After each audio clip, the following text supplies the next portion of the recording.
చెట్టు కోయేది కూడా హక్కు లేదు. వాళ్ళు దానిపైన కూడా దృష్టి సారించి గీత కార్మికులకి ట్రైబల్ ఏరియాలో ఉన్నటువంటి వాళ్ళకి న్యాయం జరుగుతుంది. యాక్సిడెంట్లు అయినా వాళ్ళకి బెనిఫిట్స్ రావు, వాళ్ళకి ఏమి చెట్టు కానీ లేకపోతే దేనిపైన హక్కు లేదు. వాళ్ళ అండర్స్టాండింగ్తో చేసుకోవడం తప్పితే కొన్ని చోట్ల గిరిజనుల వాళ్ళకి కూడా తగువులు అవుతూ ఉన్నాయి. దానిపైన మీరు శ్రద్ధ పెట్టవలసిందే నేను కోరుతా ఉన్నాను.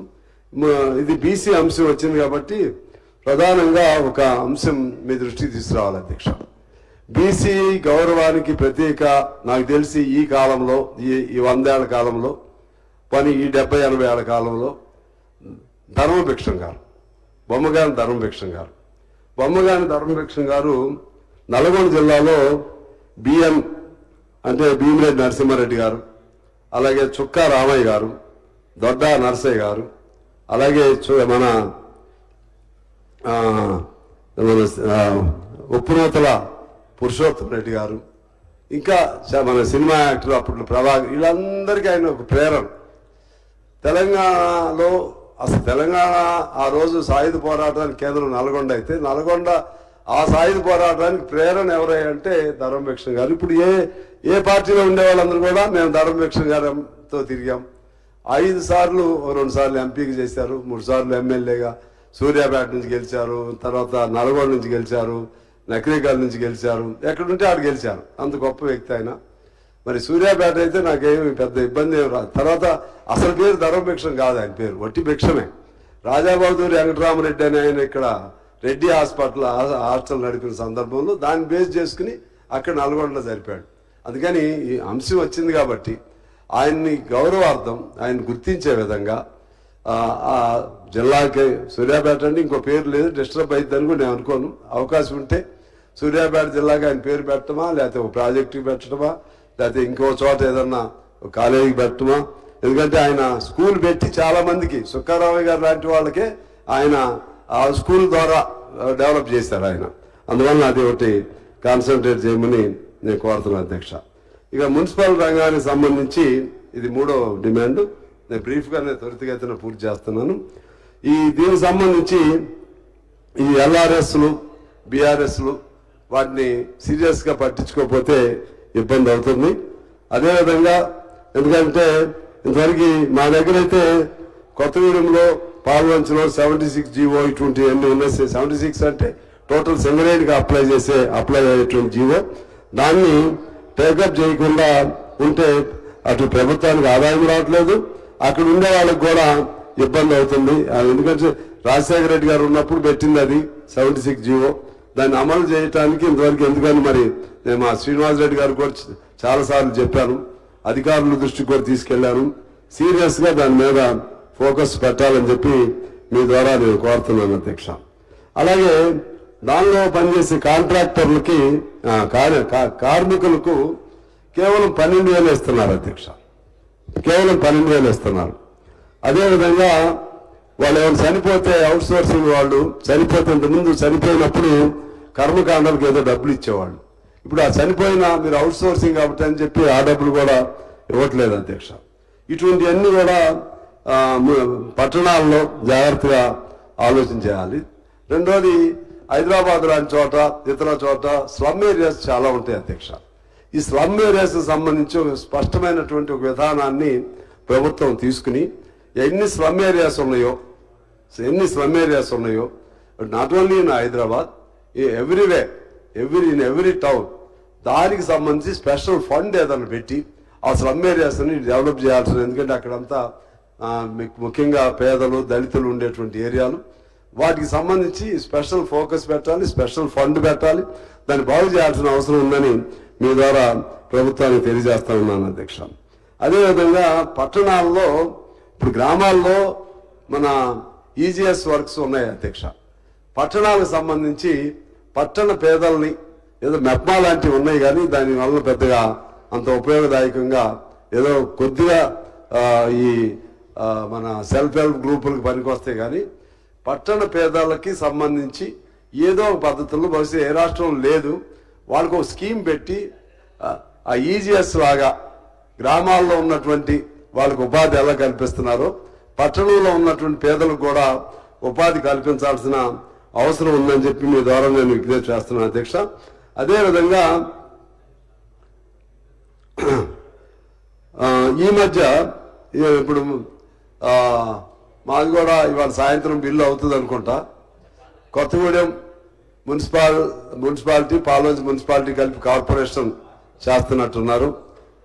నేను ధన్యవాదాలు ముఖ్యమంత్రి గారికి, అలాగే ఇతర మంత్రులు మా తుమ్మల గారు, బట్టి గారు, మా శ్రీనివాసరెడ్డి గారు, లేకపోతే ఇతర మంత్రివర్గ సహచరులకు ధన్యవాదాలు తెలియజేస్తూనే దానిలో ఒక ఇబ్బంది వస్తుంది. గ్రామాలు తీసుకొచ్చి ఇప్పుడు సీతక్క గారి మునుగులో కూడా అదే ప్రాబ్లం ఆమె కూడా వస్తుంది. ఎందుకంటే గ్రామాలు తీసుకొచ్చి మున్సిపాలిటీలో కలుపుతున్నారు. సహజంగా కలపకపోతే మున్సిపాలిటీ అవ్వదు, లేదా మున్సిపల్ కార్పొరేషన్ అవ్వదు. వాళ్ళకి అక్కడ రైతాంగం మీది కూడానా తండాలు అయితే వాళ్ళు వ్యవసాయ భూములు ఉన్నాయి అధ్యక్ష. ఇప్పటి వరకు దాని మీద ఏదో ఉపాధి హామీ పేరుతో ఎంతో కొంత వస్తుంది. అటువంటి వాటి మీద ఏదో ఒక పాలసీ తీసుకుని అక్కడ వరకు ఆ ఉపాధి హామీనా ఇంకో పద్ధత ఆ గ్రామాల్లో వాళ్ళకి ఒకటి ఏర్పాటు చేయాలి. అలా పట్టణంలో పేదలకు కూడా దానిలాగా ఒకటి ఏర్పాటు చేయాల్సిన అవసరం ఉందని నేను మీ ద్వారా కోరుతున్నాను అధ్యక్ష. ఇక ఇంకొక అంశం పట్టణాలకు సంబంధించి చెప్పి నేను క్లోజ్ చేస్తాను. ఈ అంశానికి సంబంధించి ముఖ్యంగా దీని ఫండ్ మున్సిపాలిటీలకి ఫండ్ అనేది లేదు అధ్యక్ష. గతంలో వాళ్ళ ఫండ్ను వాళ్ళు ఉపయోగించుకునేవాళ్ళు.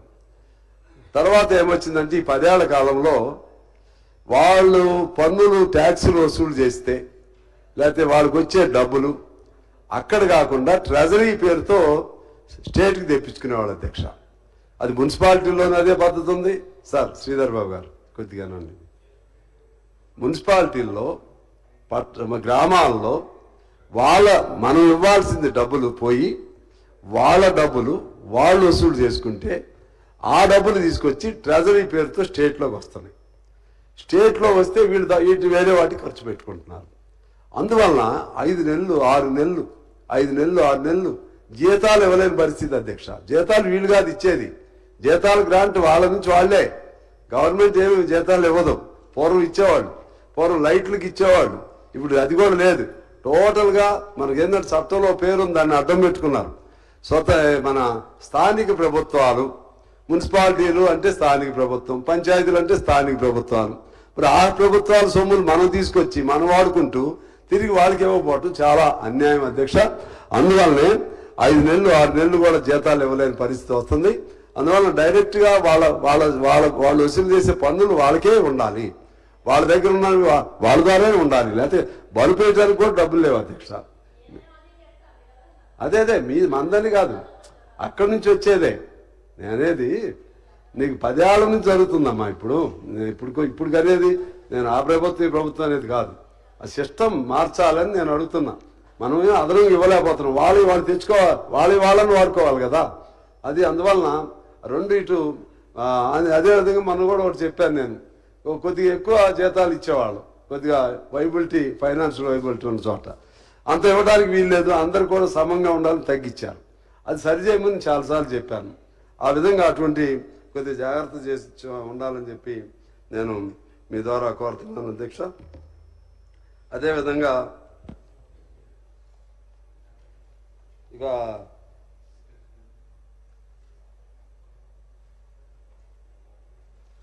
ఈ ఈటీకి సంబంధించే మరి ఏదో పేపర్లో ఒకటి వచ్చింది, మరి నిజం ఒకటి నాకు తెలియదు. నాకు ఇప్పుడే ఇప్పుడు ఎందుకంటే ఇందులో ఇప్పుడు బీసీలది మాట్లాడుకుంటున్నాం, గ్రామీణ అభివృద్ధి బాగా మాట్లాడుకుంటున్నాం, పట్టణాలు మాట్లాడుకుంటున్నాం, అన్ని ఎస్సీది కూడా మాట్లాడుకుంటాం. వీటన్నిటిలో అవుట్ సోర్సింగ్ వాళ్ళు ఉన్నారు, వాళ్ళే అవుట్ సోర్సింగ్. మరి 1,20,000 మందిని తీసేస్తారు అంటున్నారు. ఇది పుకార్లా నిజమో నాకు తెలియదు.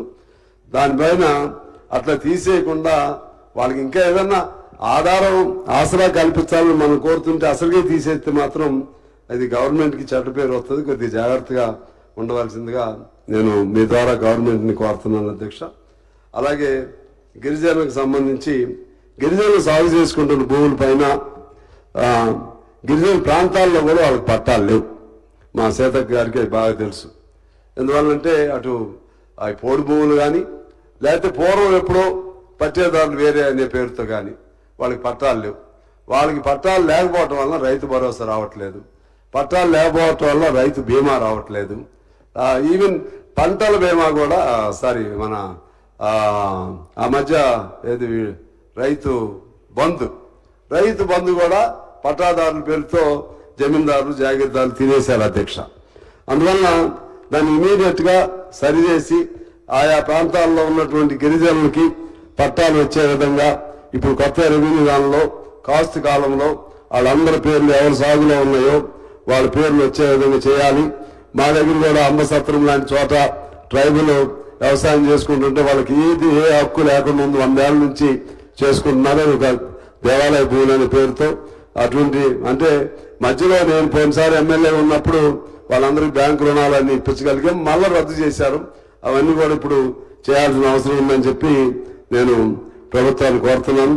అదేవిధంగా గిరిజనుల్లో ఏబిసిడి వర్గీకరణ అనేది ఒక just it was a discussion. అది మరి ఎంత మేరకు సాధ్యమైందో అందులో గిరిజనులు అంటే అందరూ గిరిజనులే, దానిలో కూడా కోయాసు ఇటువంటి వాళ్ళు ఉన్నారు, కొద్దిగా ఇంకా వెనకబాటు ఉన్నవాళ్ళు. ఏమైనా అవకాశం ఉంటే ఆలోచన చేయాల్సిన అవసరం ఉందని అడుగుతున్నాను. అదేవిధంగా ఇంకా గిరిజనులకు సంబంధించినటువంటి ఇతర అనేక అంశాలు ఉన్నాయి. మీకు టైం లేకపోవటం వలన మా వాళ్ళే తొందరపడుతున్నారు వీళ్ళు, అందుకే మీ 0 అవర్ పోద్దని మీకోసమే క్విక్గా ముగిస్తున్నాను. అదేవిధంగా గ్రామీణ అభివృద్ధికి సంబంధించి కూడా ఇంతకుముందే నేను ప్రస్తావన చేసినట్లుగా ఈ గ్రామీణ అభివృద్ధిలో పెన్షన్లు అనేది మాత్రం ఒకటి అధ్యక్ష. ఈ పెన్షన్లు ఇప్పుడు ఇందులో మనకు ఉన్నటువంటిది ఏంటంటే వృద్ధాప్య పెన్షన్లు ఉన్నాయి, సేదక్ గారు వృద్ధాప్య పెన్షన్లు ఉన్నాయి, లేకపోతే వికలాంగుల పెన్షన్లు నాకు తెలిసి. జబ్బులకు పెన్షన్ లేవు, జబ్బుకి క్యాన్సర్ వస్తుంది పెన్షన్ లేదు, కిడ్నీలు పోతాయి పెన్షన్ లేదు. వాళ్ళు పూర్తిగా అశక్తులు, పూర్తిగా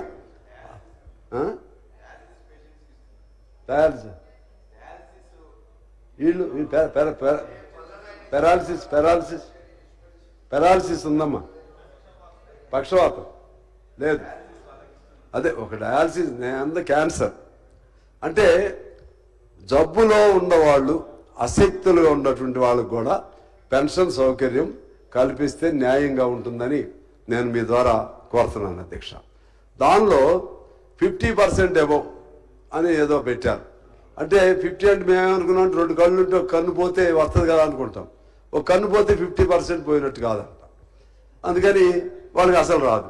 అంటే ఏదో దొంగదారిని తెచ్చుకునే వాళ్ళు ఉంటారు. అందుకే నేను అనేది ఏంటంటే ఎంత అంగవైకల్య శాతం ఉంటే అంత మేరకు పెన్షన్ సౌకర్యం కల్పిస్తే బాగుంటుందని. సపోజ్ 20% వచ్చిందనుకోండి, 20% అయినా దాన్ని కల్పించాలి. ఆ వైపుగా మీరు ఆలోచన చేయమని నేను కోరుతా ఉన్నాను. అలాగే ఈ గ్రామీణ అభివృద్ధికి సంబంధించి దీనిలో గ్రామాల్లో శ్మశాన వాటికలు అప్పుడు కొద్దిగా బీఆర్ఎస్ ఉన్నప్పుడు కొద్ది కృషి జరిగింది. ఏమో ఇప్పుడు కూడా లేవు, మరి మీరు కట్టారు మరి లేవు అంటున్నారు. లేవు కాబట్టి నేను చెప్తున్నాను సార్. అంటే నేను అన్నా మీరు చేసింది నేనేం వద్దా కాదంటలేదు, కానీ అదే సమయంలో ఇంకా మిగిలిన ఉన్నవన్నీ చెయ్యాలి కాబట్టి నేను రాసుకుని వచ్చి చెప్తున్నాను ఏమేమి చేయాల్సిన అవసరం ఉందనేది. దాని వైపు కూడా చేయాల్సిన మిమ్మల్ని విజ్ఞప్తి చేస్తున్నాను. ఎందుకంటే ఆ గ్రామ పంచాయతీల్లో శ్మశాన వాటికలు ప్రత్యేకించి క్రిస్టియన్స్ కూడా వాళ్ళకి అసలు వాళ్ళకి శ్మశాన వాటికలు లేవు. వాళ్ళు రోజు గోల, ఎక్కడ మాకు ఏదైనా చూపెట్టమని, స్థలం లేదు, మేము ఏం చూపెట్టలేము, మేము చూపెట్టాలంటే మళ్ళీ పైనుంచి పర్మిషన్ కావాలి. ఇది అందుకని శ్మశాన వాటిక అనేది మాత్రం it is very much needed this thing. అందువల్ల దానిపైన చాలా గవర్నమెంట్ పాలసీ తీసుకుని ఏ గ్రామాల్లో శ్మశాన వాటికలు లేవు దాన్ని లిస్ట్ అవుట్ చేసి ఎట్లయినా సరే వాళ్ళకి శ్మశాన వాటికలు ఇందాక నేను చెప్పినట్లుగా ఆత్మగౌరవ భవనాలు కులాల వారీగా ఇవ్వాల్సిన అవసరం ఉందని తెలియజేస్తున్నాను అధ్యక్ష. అదేవిధంగా గ్రామ పంచాయతీరాజ్ శాఖకు సంబంధించి ముఖ్యంగా గ్రామ సిబ్బంది కింద నేను డిస్కషన్లో చెప్పేశాను. వాళ్ళ డబ్బులు లేదమ్మా, 5 నెలల నుంచి పడలేదమ్మా. నిన్నే నేను మాట్లాడి ఎప్పుడు పడ్డాయి? రాత్రి నిన్నేమైనా వేసారా? నిన్నేమైనా వేస్తే నా సంతోషం. నాకేమైనా వేస్తే సంతోషం కదమ్మా. నేను మీ స్నేహితుడినే కదా. అదే అన్నని పార్టీగా స్నేహితుడిని అంటున్నా, పార్టీగా. అదేది కాదు, అందరికీ వేయాల్సిందే. సో ఆ విధంగా అంటే ఇది ఇప్పుడుది కాదు, ఆ బాధ ఇప్పుడుది కాదు. మీరు తెచ్చిన బాధ అది కొనసాగుతుంది. మీ కాలం బాధే కొనసాగుతుంది పాపం. ఇప్పుడు వాళ్ళ మీద కాదు, అప్పటి నుంచే ఉంది ఇది.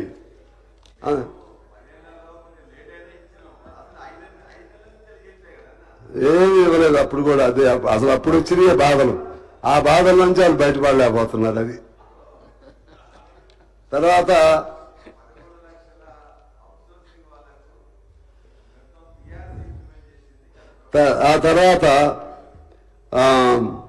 అక్కడ కూడా వేతనాలని, కనీస వేతనం ఎందువల్లంటే సాగు వచ్చినా, పెళ్లి వచ్చినా, మురుగు కాలువలైనా మల్టీపర్పస్ వర్కర్స్ అని పేరు పెట్టి వాళ్ళతో అన్ని పనులు వాళ్ళతోనే చేయించుకుంటూ 8,500 ఇస్తున్నారు అధ్యక్ష.